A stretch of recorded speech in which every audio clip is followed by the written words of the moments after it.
Bonjour à tout le monde. Nous vous remercions pour votre présence. Mon nom c'est Abdou Khafour Kandji. Comme Samba, mon camarade Samba a déjà campé le contexte dans lequel cette conférence de presse a été convoquée et qui est relative à la loi d'amnistie. Je pense qu'il n'est pas vraiment nécessaire de revenir sur l'historique ou de faire un rappel quand même assez large. Nous savons tous que nous étions dans un contexte en 2021 de velléité de troisième mandat.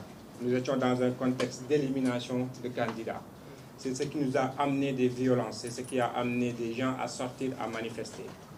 Et c'est ce qui nous a poursuivis jusqu'en 2024. Et là aussi, les manifestations ont continué, les arrestations ont continué, la répression a continué. Des citoyens sénégalais ont perdu des membres, des citoyens sénégalais ont perdu la vie, des citoyens sénégalais ont été emprisonnés de façon arbitraire. C'est dans ce contexte-là que cette loi d'amnistie a été votée par le régime de Macky Sall. Il est important de rappeler deux positions de deux acteurs. Le premier acteur, c'est nous, Y'en a marre, à l'époque. Quelle a été notre position vis-à-vis de cette loi d'amnistie? Nous avions dénoncé cette loi. Nous avions manifesté tout notre mécontentement et toute notre indignation et appelé les députés de l'opposition à ne pas voter, les députés de Benno Bokk Yakaar à ne pas voter cette loi qui, pour nous, allait entériner l'impunité à jamais dans notre République, qui est le Sénégal. Pour nous, il était question de rendre justice. Et cette loi empêchait la justice d'éclairer ces faits qui se sont déroulés de 2021 à 2024. Et l'autre acteur qui est actuellement au pouvoir, c'est PASTEF. Quelle a été sa position? Je vais vous rappeler deux événements, ou bien deux prises de parole, de position. Le premier, c'est l'actuel Premier ministre, à sa sortie de prison, lors d'une conférence de presse, avait dit qu'il n'était pas demandeur de cette loi d'amnistie. Et avant même lui, ses députés, leurs députés à l'Assemblée nationale, avaient voté contre cette loi. Parce que pour eux, cette loi, aussi, telle qu'elle a été libellée, prenait en compte des crimes de sang. Ils avaient rejeté la loi. Tout le monde avait applaudi. Pour nous, c'était une cohérence. À sa sortie de prison, avec l'actuel président de la République, cette position a été réitérée. Et lors des élections législatives, les députés de PASTEF ou la liste de PASTEF avaient battu campagne en promettant aux Sénégalais d'abroger la loi d'amnistie purement et simplement une fois la majorité acquise. Et la dernière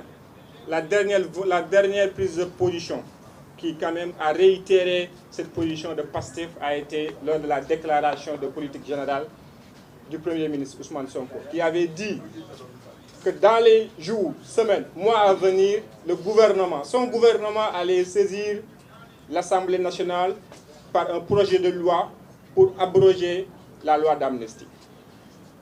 Il est important de revenir sur ces faits-là. Maintenant, qu'est-ce que nous constatons durant ces quelques jours? Il y a un changement de langage. La sémantique commence à évoluer au sein de la mouvance présidentielle. Maintenant, on ne nous parle plus d'abrogation de la loi. On nous parle de loi interprétative, on nous parle d'abrogation partielle, on nous parle de modification. Mais interpréter une loi pour laquelle nous avions voté contre, pour nous relève de l'incohérence. Tous les Sénégalais aujourd'hui savent que cette loi est très claire et limpide dans la tête de tous les Sénégalais. En tout cas, moi, en tant que Sénégalais, depuis que je m'intéresse à la politique, cette loi fait partie des lois qui ont été très claires dans ma tête. Il s'agit tout simplement et bonnement d'amnistier des faits qui se sont déroulés de 2021 à 2024.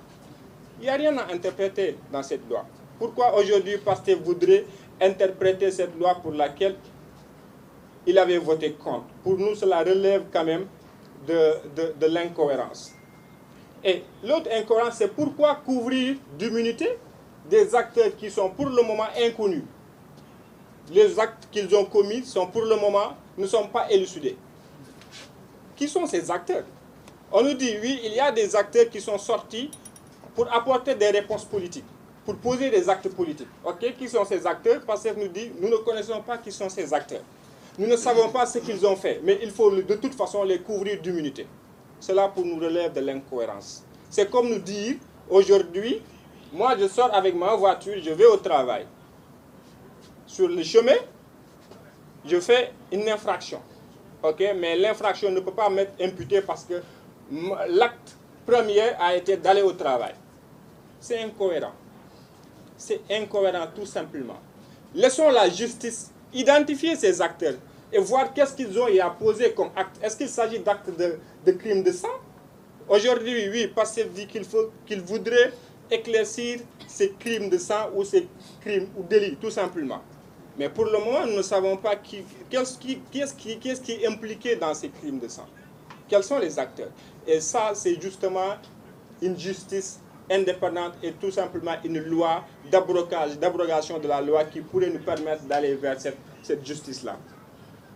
Alors, pour tous ces faits-là, Y'en a marre pense qu'il est important d'abroger cette loi pour tout simplement pour trois points.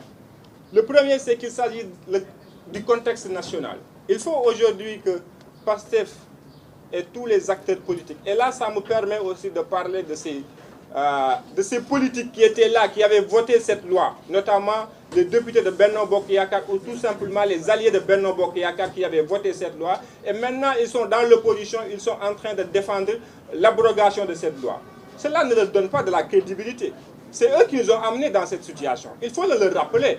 Ce n'est pas en sortant aujourd'hui parce qu'il y a un jeu de rôle, qu'il y a un changement de position pour venir nous dire non, il faut abroger cette loi.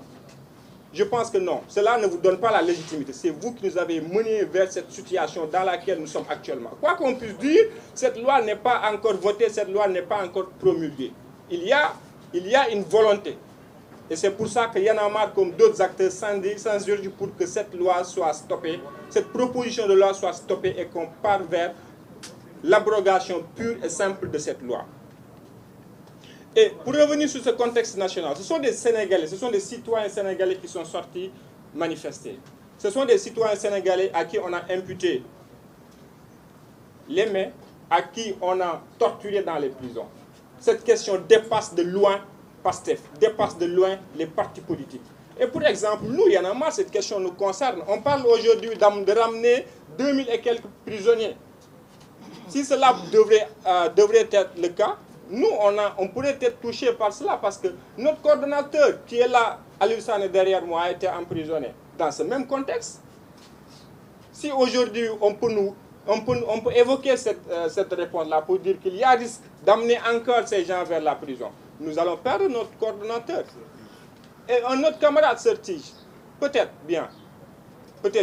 Donc il faut dire à Pastef et à tous ces acteurs politiques que cette question les dépasse.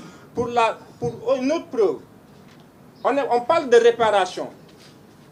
On va indemniser les victimes avec quel argent? Ce n'est pas avec l'argent de Pastef. C'est avec l'argent du contribuable sénégalais que ces Sénégalais vont être indemnisés, vont être réparés.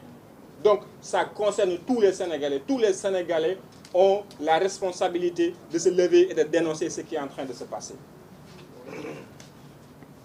Et le deuxième point qui nous pousse à dire que cette loi doit tout simplement être abrogée, c'est que la justice doit être faite.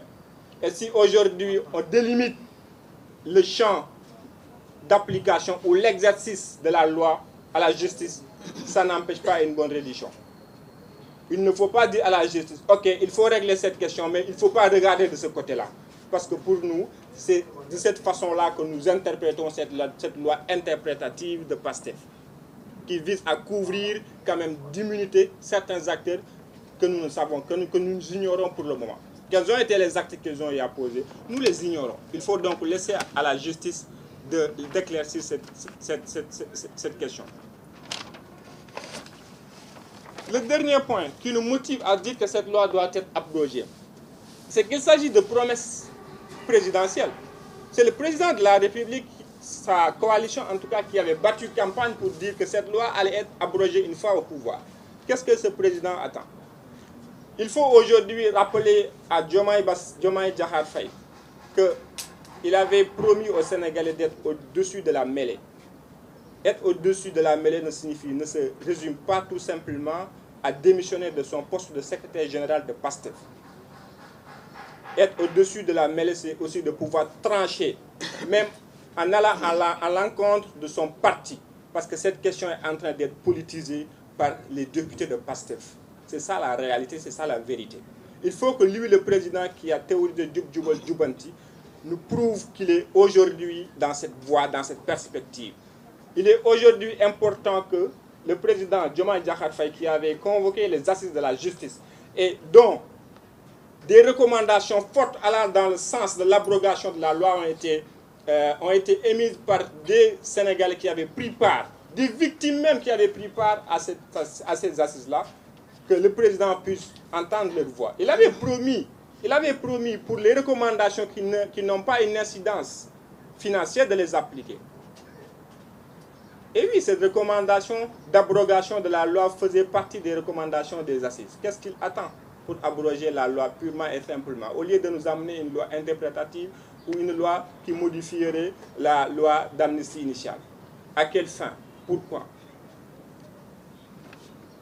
Donc, pour terminer, nous appelons le président de la République. Nous ne nous adressons même plus aux députés de PASTEF, mais nous nous adressons au président de la République de tenir sa promesse et d'instruire le ministre de la Justice de présenter un projet de loi abrogeant purement et simplement la loi d'amnistie qui a été votée en 2024 par le régime sortant de Macky Sall. Je vous remercie.